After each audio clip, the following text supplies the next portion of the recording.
Folks, welcome back to the show. It's episode 2 of the Politics with Paul podcast with your host. That's me, Paul Rader, nonpartisan political analyst.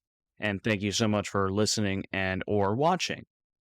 So, it's that time of year. Another election is just around the corner. In a few months, as of this recording, we will be voting for the next president of the United States and lots of other elections going on at the federal, state, and local levels. But have you ever wondered why it's in November or why the timing of elections matters at all? I mean, who cares, really? Well, aren't you in luck? Because that's what we're going to talk about today. And it matters a great deal when we have these elections. And so we're going to get into that today. We're talking about the timing of elections and its effect on turnout and how election timing and term lengths have changed over time. And I want to open that up with uh, shouting out this book right here. It's called, see, can you hear it? See, right there. Timing and Turnout, How Off-Cycle Elections Favor Organized Groups by Sarah Anzia. She's a professor at the University of California, Berkeley. I highlight this book because when I was at Ballotpedia, one of the later things I did before I left was I led a book club that was open to the public about this very book. And actually, I believe it was the second to last week, got to actually interview uh, Professor Anzia, and very nice lady, very obviously very well versed and well read, very smart lady, uh, and also just very interesting in general to talk to. So I don't want to obviously give away the whole book. It's a great read. It's a little bit more, or not a little bit more. It's much more of an academic tone. So I don't know if that's your cup of tea, but it's a great book.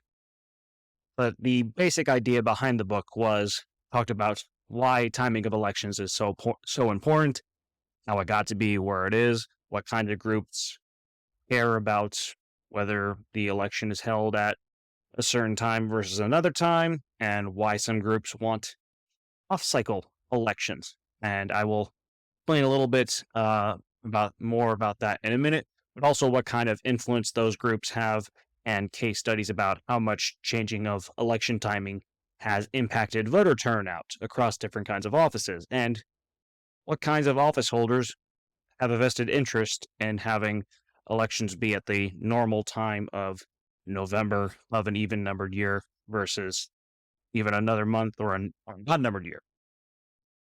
So, before we go into anything else, we have to talk about how exactly we classify election timing. Now, you've heard me say this term several times already. What is off cycle elections? Well, there's not an agreed upon definition, but the cycle typically refers to, we're talking about presidential and midterm elections, so even numbered years. Although I have heard people even refer to midterm elections as off cycle, which to me is kind of weird. But do we consider off-cycle elections as elections that are outside of even numbered years? Or is it, if it's just outside of November, is there another way we do it? Personally, for me and for this video, we're going to consider it as it has to fit these two criteria, both of them. One, it has to be an odd numbered year, so not even number, not so something like 2023, 2021, 2025, and also not the first Tuesday after the first Monday of November, which is when elections are typically held. And I'm also talking specifically about general elections. Primary elections are a whole other can of worms. We'll go into them just a little bit, but unless otherwise specified, I am talking about general elections and their timing. So, oh, and also another term you also hear is off year and off date. Off year meaning might just be odd numbered years or it might be midterms.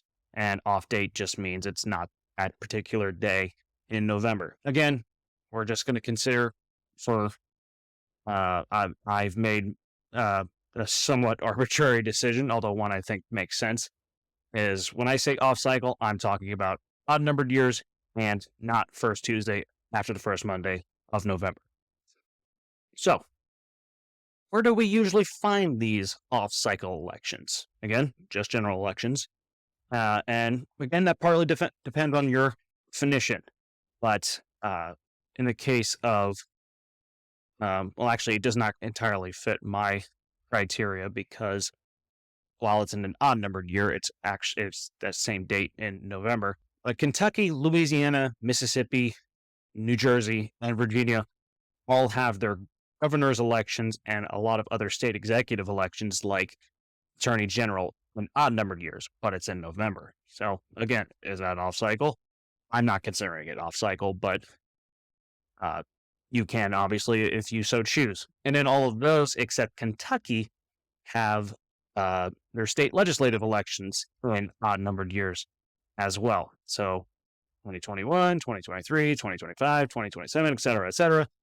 But the vast majority of elections at the state level and then all the ones at the federal level are going to be in even numbered years.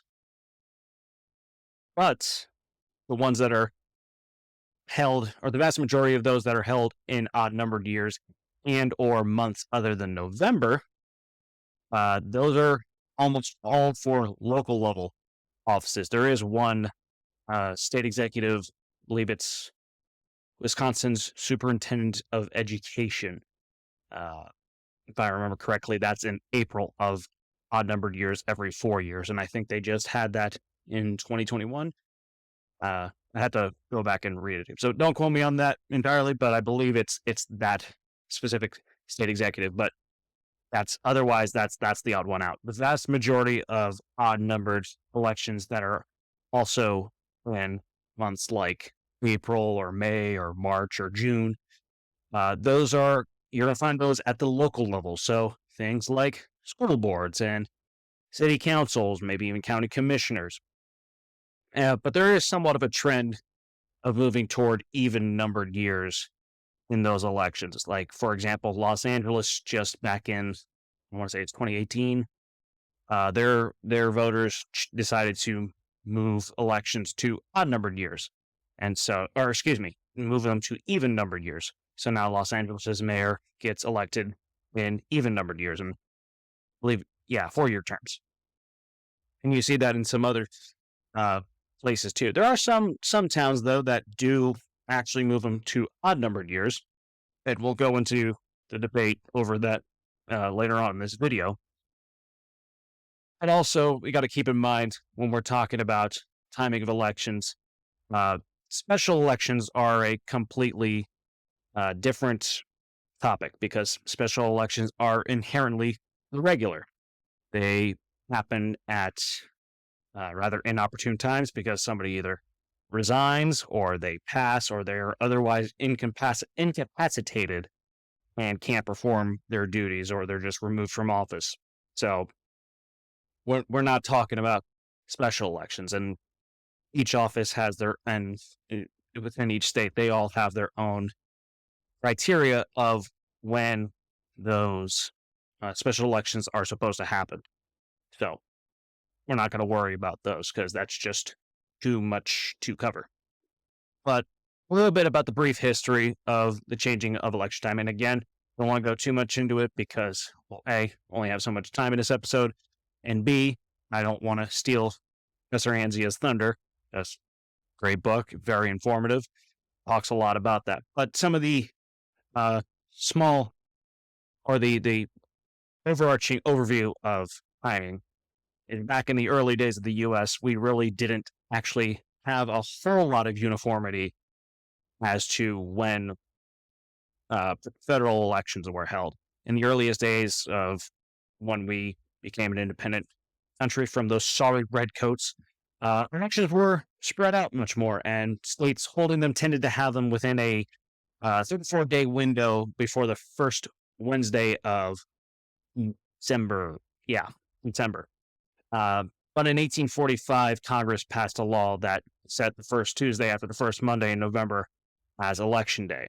It was the most convenient day of the week and time of year for farmers.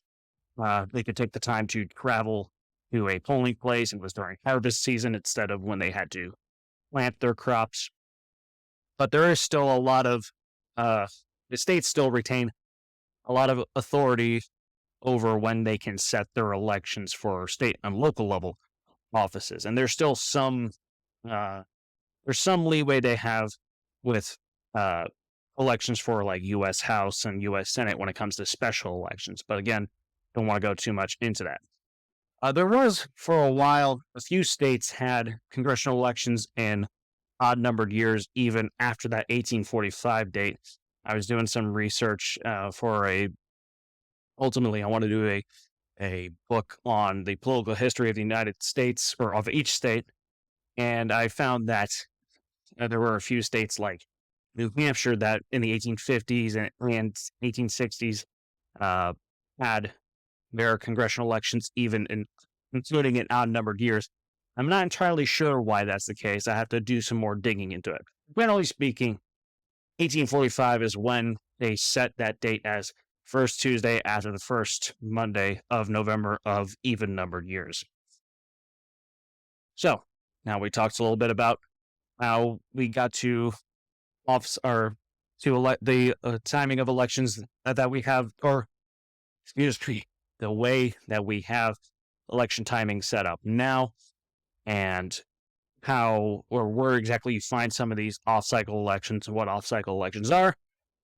But now, why does this matter so much? Why not just, who cares what time that these are held? I'm glad you asked. Well, I guess I understand. But when the election is held greatly influences when voter turnout rates, or excuse me, they greatly influence what turnout rates, uh, uh, how high and how low the turnout rates are, simply by having it at a normal or unusual time. And it also affects which voters show up, just because a lot of people, for one, are often unaware that elections can happen at times other than November, or they just don't care enough to show up at times other than November of even numbered years. And which voters show up to vote are often uh, different than what they would be for if they were an on cycle election. They are often older, more affluent, whiter. And obviously that's not always the case, but generally speaking, that's the kinds of voters that show up for the off cycle elections. And they're also tend to be very more uh in tune, I guess, with, for lack of a better term, a lot more ingrained, I should say, with politics. And a lot of times they're very strongly Republican or Democrat. Uh, Again, not always the case, but also the concurrence with other elections, especially bigger name ones, like if there is a mayoral election or if there's a presidential election, they reciprocally they have a reciprocal effect on each other's turnout rates. And when you have a longer ballot, you tend to see what's called ballot drop off, meaning the elections that are lower on a ballot tend to have uh, lower turnout rates. So, president and governor and other big name elections, those will tend to have the highest levels of turnout. When you start getting to things like county commission and city council, those tend to have a lot less choices made by voters. Some people just fill out president or just fill out governor, and they send the ballot in to be counted, but they don't actually fill out the whole thing necessarily. Now, I will go into primary election timing just a little bit, just for the uh, sake of at least having it a little bit more well-rounded. So in this particular case, I am talking about primary elections now. Those are all over the place. They're often around 9 months out from a general election, depending on what the office is and what the state is. I can tell you, for example, Florida, the presidential preference primary is in March of the year of a presidential election. But you go to some states and it's a lot sooner than that. I want to say it's Rhode Island, I think, has one of the latest ones. That's in September. Off the top of my head, I'm not entirely sure about that, but I believe it's Rhode Island has one of the latest ones. And even even with that, the other offices you see, like governor and or even local level offices like mayor, those can be at even another time. So March is typically presidential preference primary in Florida, but August is when you see the uh, primaries for other offices. So now we'll move away from that.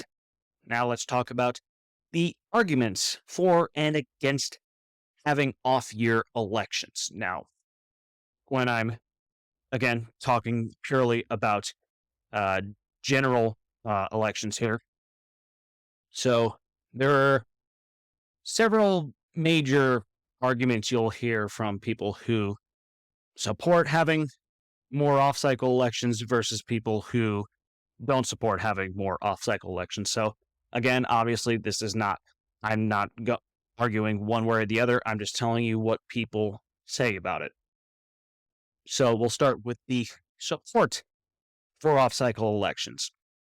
So, one of the arguments you often hear is that it decreases, and usually, since you see it usually with local level elections, it decreases the nationalization of local politics and state politics too, like how we talked about, like Kentucky, for example, has governor elections in odd numbered years, and Mississippi, Louisiana, New Jersey, and Virginia uh, have state legislative elections in odd numbered years.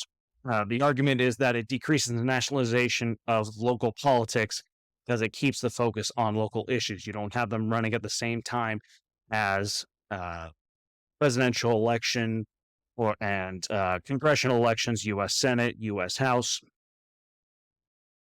And because we've seen a lot of there's been a trend of increasing nationalization of local politics. More and more people care about, do these county commissioners support Donald Trump, or do they support, well, now Kamala Harris, but when Joe Biden was in the race, did they support her or him? Or back when it was Donald Trump versus Hillary Clinton, did they support Hillary Clinton? That's become more and more. That's become more important to many voters in more recent years. So the argument is that there's a lot less of that being, or there's a lot less of that happening if we have these elections on an off-cycle format as opposed to on-cycle, because they're not happening at the same time as these on-cycle elections. Also, the people who support off-cycle elections argue that people are more invested and more knowledgeable voters than the ones who typically show up to the on-cycle elections. On-cycle elections, especially presidential elections, see the highest rates of turnout. You see them about, depending on how exactly you're calculating them, around like 60 to 70%, give or take, and obviously varies by state. Whereas in off-cycle elections, you might see them at, if you're using my definition, you might see them at like 35, 30, 20. It can get as low as like 10 to 15%, depending on what office is being talked about. So the idea is that there's more invested, more knowledgeable voters because they care enough to come out for those elections and actually research those candidates that are running in those elections. Again, I'm not saying that I agree or disagree. That's just what a lot of people argue. Another argument, we'll go with four for both supporting off-cycle elections and opposing off-cycle elections. But one of the third big argument you often hear is that voting officials stay up to date on election protocols because these elections are happening more often. There's a lot of behind-the-scenes stuff that voters just aren't privy to. And especially because even though states have a lot of power and say in how these elections are set up and when to have them and all that, local elections are the ones that bear the brunt of the administration costs. It's more local officials that are having to actually administer these elections and finance them.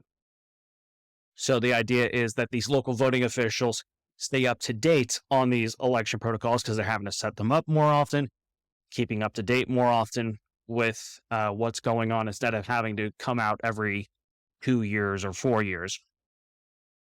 And then a fourth major argument you hear is that it's less overwhelming because there are fewer elections happening at a time. So instead of having a giant ballot of like, I don't know, 20, 25 races, again, depends on where you are and the year, because you might have more things to vote on in one year versus another.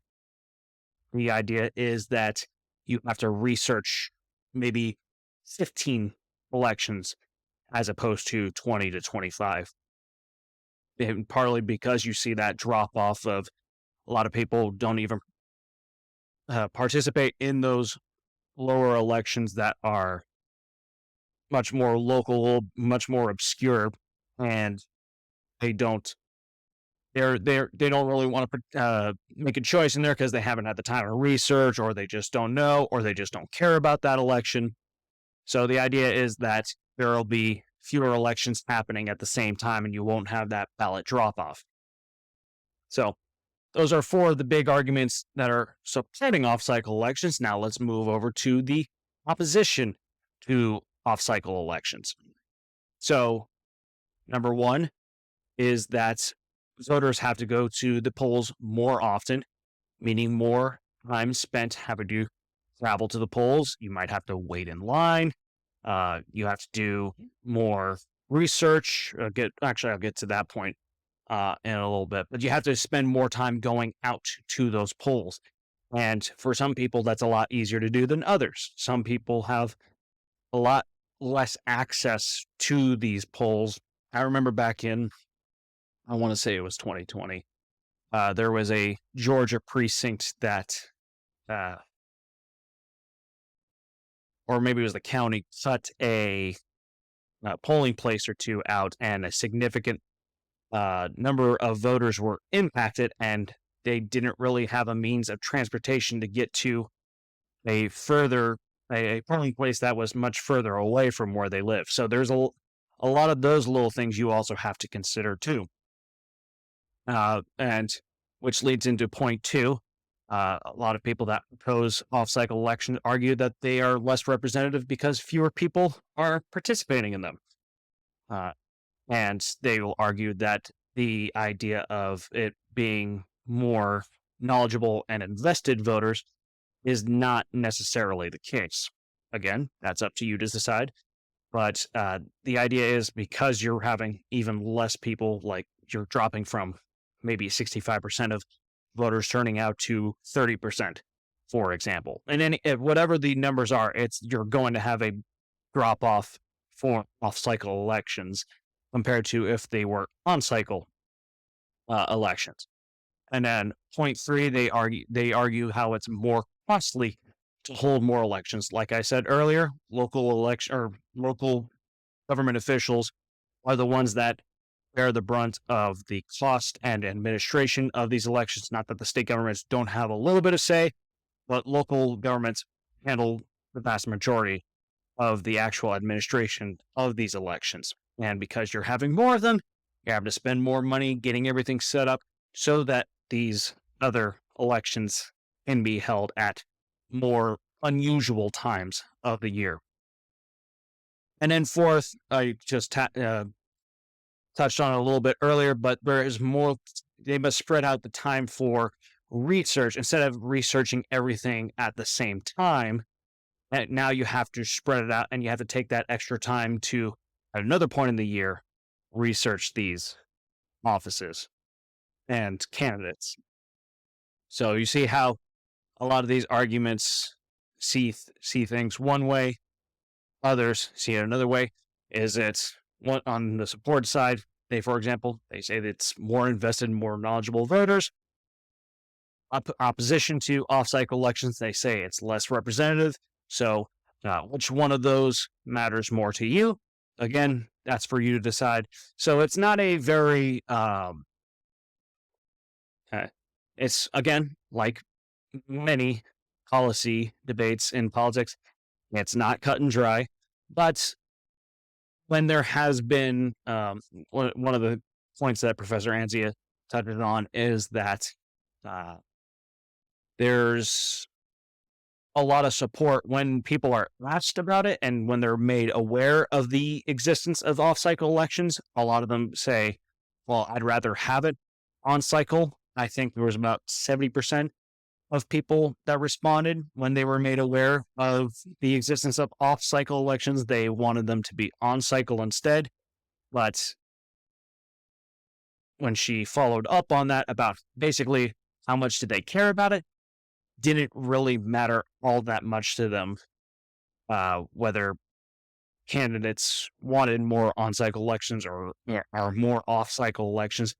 It's one thing to want something to change or want something to happen, but whether you're actually going to take the steps to try to change it, people didn't necessarily care all that much about there being off-cycle elections. They were just like, well, I'd rather not have those, but it didn't really impact how they voted or who they voted for. So it's one of those things where you got to keep in mind what people want and how much they want those things are two very different things. So just to keep that in mind. But that does it for this episode. Like always, though, I want to end on a random question of the day. So last week I asked about what Olympic sport you would want to be good at that you don't already play. So random question. We're going to put the sports topic, but move on to football because NFL season is right around the corner. And boy, am I excited. NFL and college football, USF, University of South Florida, Go Bulls. Looking forward to big things from them. But stick to the NFL for the question. So with NFL season around the corner, team has your favorite uniforms. Now, we're a little bit of a homer, but Tampa Bay Buccaneers have the best uniforms in the NFL. Perfect shade of red. Red's my favorite color. It has nothing to do with politics. I just like red. And just a unique color combination of red and pewter and all that. Oh, it's just chef's kiss.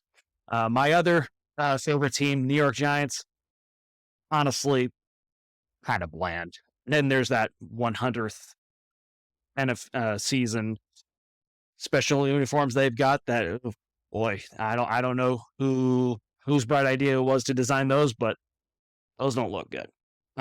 Also, shout out to the Cincinnati Bengals, who I have a little bit of a soft spot for. They've got great uniforms too, with those Bengal stripes on their uniforms, and it's a really good combination of orange and black.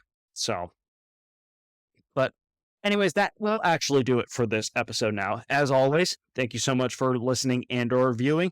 And please like, comment, subscribe, share this podcast and help it grow. And until next time, take care.